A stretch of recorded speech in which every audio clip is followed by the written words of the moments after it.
Jambo, hello, and karibu, welcome in Swahili. Hi, I'm Bonnie Philbrick, your host for today. I am the owner of Make a Difference Safaris, where your dream safari helps change lives and protects wildlife. Thank you so much for coming today. I'm only going to take a few minutes of your time over your lunch break, for those of you who are working. I wanted to talk today about one of the topics on my free guide, the 5 tools and resources I always use when planning a heart-centered African safari. If you'd like to get a copy of that guide, I'll put it in the comments section after the video ends. So I just want to take a few minutes to make sure everybody can hear me okay. If you want to go ahead and send me some likes that you know that I can, good, I can see that you can hear me, thank you. So, national parks, hey Emily, nice to see you. National parks, they are run by the government of the country that you're in. Perhaps some of you have heard of Kruger National Park, that's in South Africa. One in Kenya that I happened to visit was Amboseli National Park. And national parks, just like they are here in the States, they charge a fee to get in. They only have hours from normally dawn to dusk. So that means no night safaris, and you don't want to miss a night safari. There are so many different things to see at night compared to during the day. In a national park, the roads are maintained by the government, and I'm talking roads or hiking trails because they will have them as well. But that means that visitors have to strictly stay on those roads and trails. So there's no veering off at all. So what you'll see sometimes means you're going to need binoculars. And I apologize. I wanted to print these out because I wasn't able to share my Facebook page today. So I have black and white photos for you. This is a picture of when I was at Amboseli National Park. And as you can see, I've had to zoom it up a little bit for the picture. But you can see that there's all kinds of animals. There's zebra and ostrich, and there's some elephants and stuff out there. But that's what your view is going to be like from a distance. And the other thing with national parks, they do not control the number of people that go in. You could have, when there's the wildebeest crossing and so forth, you could have up to 50 vehicles joggling for position to try and see the animals. We ran across a few in Amboseli National Park, actually, that they didn't have the right vehicles. They don't have 4x4s. They had like the vans. And because we had 4x4s, we had to pull them out of ruts sometimes because after the rainy season and it's dry, some of those roads are really bad. What else? Oh, and there's private vehicles in national parks. Yes, some people are adventurous and are going to do that. I would not suggest it. You really, to truly enjoy and understand what you're seeing, you should have a guide with you that can, explain the habitat and how the animals move during the day. For instance, the elephants will go from being inland in a covered area to where they need to get to water. And that's a truck sometimes. It's 20 miles long. And they'll go in the morning and then back in the afternoon. You wouldn't know that. And you wouldn't know when it was the best time to try and see them, which is first thing in the morning. In contrast, you've got private reserves and conservancies.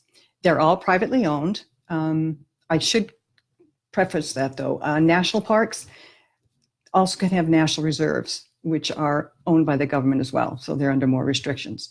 But private conservancies and reserves, you have camps and lodges on them, privately owned, but they pay a concession fee to, for instance, the Maasai tribe for using that land that used to be theirs.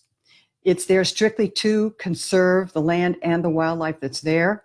They strictly reserve the number of people, restrict, I should say. They strictly restrict the number of people that can go in. Most of the time, it's only 2 to 3 vehicles because they want you to have a good viewing experience, and they don't want to disrupt the animals' natural habitat, natural way that they would roam around and be themselves. It's funny because in the national park, sometimes, you'll see that the animals are just kind of laying there. They've gotten so used to everyone being there in the vehicles. And it's nice to be able to go out and into the bush and see an animal. And I'll give you an example. This is in Amboseli National Park. No, this was at a private reserve outside of Amboseli where we stayed at. And this was an elephant. We had driven into the bush in the top corner up here, over here, sorry. You can see that that's the top of our Jeep. And that was an elephant that was just grazing along. In fact, he didn't like us sitting there. And even though our guide had shut off the vehicle, the elephant wasn't happy. So he kind of laundered over around and then started to charge us. So, the guide said, sit still, be quiet. He started the engine and he backed up slowly. And luckily they know what they're doing. So that's an experience that you will not have in a national park. Let's see, what else can I say?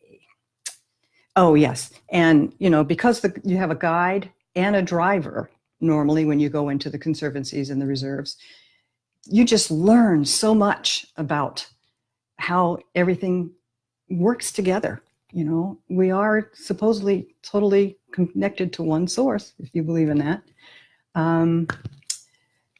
What else can I say about this? That's really the biggest differences, that they're government owned, so they're only on certain hours, and you have to stay within the road system. It can be crowded if you go into a national park. But if it's something that you really feel like, okay, everybody's told me I go to Kruger Park, I've got to go do the experience. Then when you come back the next time, you can do the Conservancy or the reserve. Because trust me, once you visit Africa, it gets into your soul and you just can't wait to go back again and again and again. There is such a difference between, Kenya in East Africa and Cape Town in South Africa. So anyways, that's my quick snippet. I know that some of you are on your lunch hour will need to get back to work soon, so enjoy your lunch. And if you have any questions, just go ahead after the event. You can post them and I'll get back to you.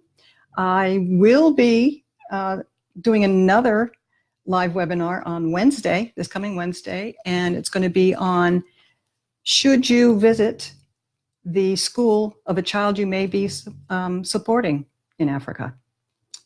Controversial there. And again, it'll be at noon Eastern time. And again, if you want my the 5 tools and resources I use for when I plan a heart-centered African safari, please feel free to look at the event afterwards. I hope you've enjoyed the topic today, and we'll see you on Wednesday. Have a great day. Kawahari. Goodbye.